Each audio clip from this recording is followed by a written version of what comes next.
Hi friends, welcome to A to Z Learning channel. Today's video is about the most important topic that most retail investors, most new investors want to know the answer for. The question is how to identify stocks to invest.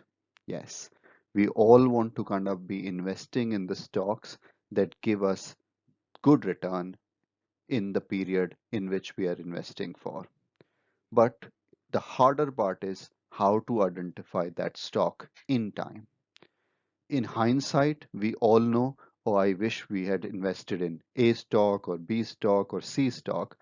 But when the time is going, you have the money and you're looking for those ideas, it is very, very hard to find that stock which will give you the return that you're looking for.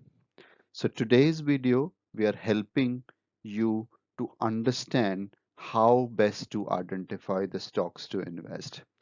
I would make it very clear, there's no one formula that will give you the outcome that you're looking for, but there are enough indicators, there are enough things that you can look at and make sure that you're researching so that you use that as a guide to come up with a list of stock that are good for investment given your investment objective and given your investment horizon. So it's going to be a very important video. If you struggle with this question of identifying stocks to invest, then don't miss this video. Stay with us till the end of this video so that you don't miss out anything important that we are going to be sharing with you. So without a further delay, let's start our video. So now let's understand the key thing that one must look at. First of all, you must have heard from various friends, TV commentators, newspapers that technical indicators are really good. Technical indicators, some people talk about RSI, some people talk about moving averages, Bollinger Bands, and several other indicators that people talk about are good way to identify stock. Yes, that's one way of looking at and identifying stock. But is it the only way? Is it the best way? I'm not sure. So what is this about? Is it about then fundamental indicators like is the company growing its revenue? Is the company growing its profit? Is the company expanding its market share? Are this so in order to identify a good stock to invest, is it about fundamental indicators? uh, I'm not sure there is right answer there either, because I've seen so many times when a company comes with really good results, next day you hope that stock will go up, and you find a very different outcome. Uh, on that particular day, stock there are more sellers, so stock start to kind of go down and lose its price, and then you feel that gosh, when you look at the result, revenue has gone up, profits have gone up, market share have gone up, company has launched several new products, so fundamentally it looks really good. Then what is the reason it is going down? Not because fundamental indicators in itself also don't help you understand whether the stock is going to give you a good return. Then I also kind of hear a lot of people ask me, what are these TV channels say? Is it really believable kind of intelligence that they share? Every TV channel, particularly the business TV channel, talk about number of stocks on a daily basis. And it's very hard to understand. And usually I feel that they give you narrative which is indicative of the movement of the stock. So for example, if results are good, everybody is expecting stock to go up.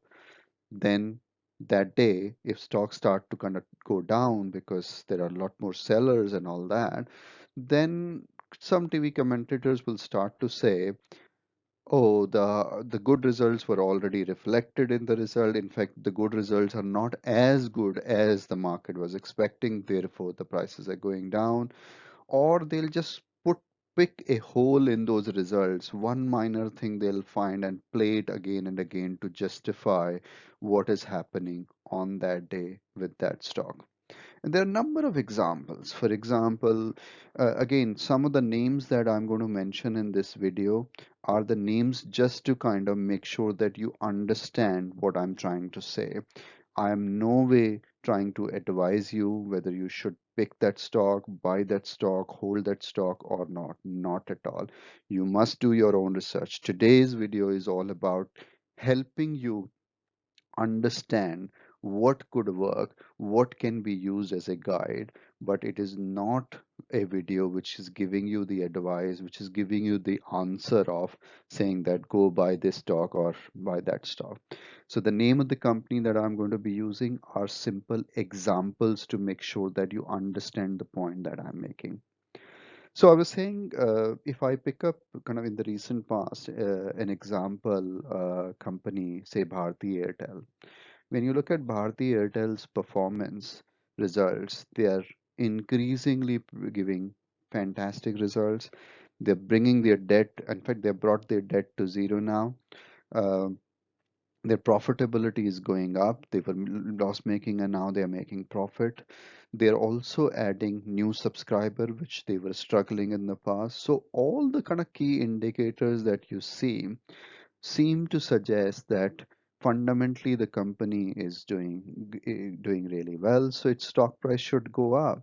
But in spite of all that, and in spite of TV commentators saying that stock price can go to 650, 700, or whatever number that they are throwing at, stock price is still kind of shy of 600 level. Sometime it kisses 600 level and then again come down to more like 580, 590 sort of level. So it's not really going up. When I look at their technical indicators, again, some of the kind of leading technical indicators would suggest that it's an opportunity for you to get in, to buy in, because the stock is all set to kind of show you the momentum, positive momentum of going up. But still, it is not going up.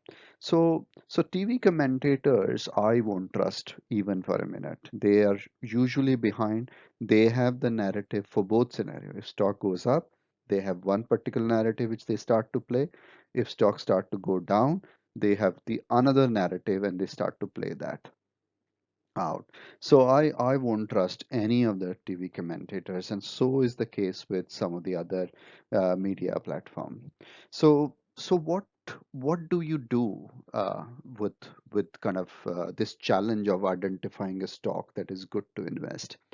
Again, I don't want to disappoint you, frustrate you that okay, nothing works here and share market is beyond anybody's understanding and all that, and it's not for you. No, not at all. I'm not at all suggesting that. But I think I want to give you a particular kind of guide. First of all, you must kind of keep this in mind that there is no one set of indicators, whether you look at technical indicators, fundamental indicators, or what management is talking about or what TV channels are talking about. Don't just blindly look at and consider one set of indicators because no one indicator is always right. Yeah. So please keep this in mind. So this is the first learning you have to have, that don't believe in one indicator blindly. You may be lucky one time, twice, thrice, but there will come a point when you'll start to go wrong, and you'll start to go wrong horribly. And that's where you'll start to lose money. Then comes that the question that then how do people do it? I think first of all you need to kind of understand that even the best of the investors make mistake. If they make 10 calls, chances are that their calls may be more right. So maybe they have more than half right, but they will also have two, three, four, five sort of kind of wrong calls there. If you are aiming, if you as an investor has the aim to kind of get 100% result, get every call right in the direction in which you are hoping your investment to go, then you can end the video here and stop watching, because there is absolutely no magical solution in the world that can give you 100% results in the stock market. all you need to do is all you need to do is that make sure that you're always on the more right side than the wrong side. So if you're doing 20 investment, If you are on the right side for 10, 11 calls, you are in a good business. You have done really well. If you are wrong on more than say 50%, 60%, then clearly you're losing money. And I think that's the part our video is going to help you avoid. So it's all about making sure that you are more on the right side, but you can never be right all the time. We all have experience, we will all experience some calls which will have strong conviction on our part, but still it will go wrong. So it's very, very important to have a clear expectation that there will be mistakes, there will be kind of investment which will go wrong, but as long as you are more on the right side, you are a good investor. So how do you kind of get there so that you kind of get more calls right? I think first of all, you need to answer, who are you as an investor? Are you a short-term investor who's looking to make gains, make profit on a daily basis or in a weekly basis, monthly basis, that sort of period? Or are you a long-term investor who's looking to kind of commit his or her money to an investment idea, to a particular stock, which can give in the long runs, which would be 1 year, 2 year, 3 year, great return? So I think that's a very important question to answer, first of all. So let's say for a minute, if you consider yourself as a short-term investor, where you're looking to kind of make money on a daily basis, weekly basis, monthly basis. I think there you need to be always mindful of the fact that you are focusing on the stocks, momentums, investment stocks, and to identify the stocks which are in momentum. Because sometimes, like intraday trader, they make the call in terms of saying that this stock price will go down today so that they can sell in the morning and buy later on during the day and make profit from that. Similarly, they could buy first thing in the morning and then before the market ends, they sell it if they expect the momentum in the stock is on the positive side and it's going to go up. It could be all news based, it could be based on technical indicators. So, there for short term investment, your daily investment goals, for your weekly investment goals, your technical indicators are really helpful. I always consider RSI, for example, is a good indicator. So if RSI is less than 40, it's a good stock which is now then getting ready to get more buying interest. More buying interest will kind of raise the price up. It could be news based. Some negative news has come about a very good company, and and you're willing to commit the money for like couple of days to make sure that when the stock price is suddenly going down for a very good company, then that could be an investment opportunity for you because next day, day after, next week, that stock will bounce back. And we've seen with many such companies. For example, Infosys, there was a news some time back about their CEO trying to kind of fudge some of the numbers, or there was a whistleblower case at the Infosys. Both days when the news came out, the stock prices fell quite significantly. But that was a great opportunity because fundamentally Infosys has got a great track record. It's a great company. It's in the business where they are amongst the top three, four players. So that was the investment opportunity, and those who kind of had that conviction of putting money at that time when the news was very negative, all the TV channels were really beating the stock heavily. They all made money. Sometime they made money same day, sometime they make money next day, sometime they make money next week or within the month. But these sort of kind of momentum, you need to identify and then commit your money. And you can use some of the technical indicators to identify those. I also like the super trend, which gives you on a 10-minute chart. The indication whether it's the stock is heading towards kind of positive momentum or negative momentum. So accordingly, you can place your trades there. So as a short-term investor, I believe technical indicators play a very, very important role in terms of helping you identify the stock that you can invest in.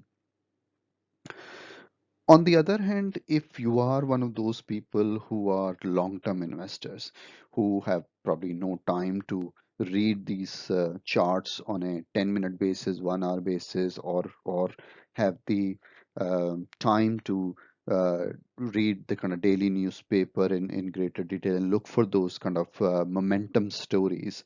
Uh, then long-term investment is where you kind of commit money for a fairly long period. You don't get kind of carried away. You don't get bogged down by the daily movement, weekly movement of the stock. As long as the trend directionally, the stock is going up and giving you good return. I think long-term investment um, doesn't require huge amount of work on a day-to-day basis in terms of you buying and selling, but it does require huge amount of time in terms of your ability to identify which stock to invest in. I have come up with three principles which I think you can use as a guide to identify your stocks. The first important thing is always work with the company, always look at the company with good fundamental performance. So like Infosys, I was giving you an example when there was a negative news couple of months back, but we knew that fundamentally it is a growth company, it is growing its revenue, it's growing its market, it's hiring new people, it's growing its profitability. So everything was good from a fundamental performance perspective. But there was a negative news and therefore there was an opportunity. So always make sure that for long-term investment, you look for companies which have got great track record and they have got fundamental performance, financial performance really strong. The second thing is very important is the clean quality management. You basically, company is nothing but the people that are managing it. So therefore, if you don't believe in the quality of the management that is running the company, then you must not kind of invest in that company's stock. It's very important that you are convinced about the quality of management. We've seen number of stories. For example, Yes Bank is a great example. Yes Bank was a tier A stock. It was always in the news. There was absolutely nothing that could have gone wrong with the bank when going was great. But its biggest challenge was the quality of its management team. Under previous CAO, they were doing anything and everything to fudge the number, to do the deals. They were not looking at the long term. They were just focusing on giving the quarterly growth. And when you can't trust the management about that they are transparent with you, they're telling you a balanced story, good, bad, ugly, whatever it is, then you have no chance because you don't know where the money is going, where the growth is coming from. So clean quality management with a good track record is very important. And the last thing is very important, and that will kind of help you zero down on the companies that you should invest from a long term perspective is the company that you're looking at, do they have a competitive advantage in the industry in which they are operating? That's very important. Do they have like significant market share in that company? For example, when you talk about those fast food noodles, Maggie is a clear kind of thought in the mind, isn't it? Maggie is the market leader, has been a market leader for a number of years, and they hold almost 85% of the entire noodle market. So those sort of kind of market shareholders will always give you good return in the long term. Similarly, you think about Asian Paints. Asian Paint is in the business of paint manufacturing and distribution, and and they hold 42% of the market share. So they are a significant player in their market. And it's very important that you pick up those sort of companies which enjoy that level of market share and they have got some sort of competitive advantage in the industry in which they are operating. And if it is possible, always look for that kind of hurdle. Is it kind of easy for anyone to get into that particular industry, that particular business? Then sooner or later the market share will get spread, get distributed, get won over by the new players. But if there are huge hurdles for any new player to enter, then either because of regulation, or it's because of the know-how, or it's because of the investment that is needed. It could be any reason, but if there are stronger hurdles for any new player to enter, then again you know that if you look for a company which is already a leader in that space, and you know that the new players can't easily enter, then that company could be a good stock to invest in. So it's very, very important that you analyze all the kind of companies that you're looking at from these 3 points. First of all, look at their financial fundamental performance. It has to be strong. It has to be decent enough past performance. It can't be just 1 year of good performance and then you commit your investment. It has to have a significantly long track record. Second thing, clean quality management team. And the third thing is a company which has got a competitive advantage in the industry in which they are operating. And also, there are probably hurdles for new players to enter in that industry. So if you apply that three things, you'll be able to identify stock which are likely to give you good return in the long run. I hope this has been helpful to you. Please do let us know through the comments if you have any question on this. If you've liked our video, the content that we have shared with you, then please press the like button and share with your friends and family. And if you've not subscribed our channel as yet, A to Z Learning channel, then please do subscribe our channel and become part of our viewers community. And our viewers community is the one which help us decide the topics of our future video. So if you become part of our viewers community by subscribing our channel A to Z Learning, you will have the chance to help us pick next video's topic. So thank you so much for watching our video. Good luck with your investment decisions.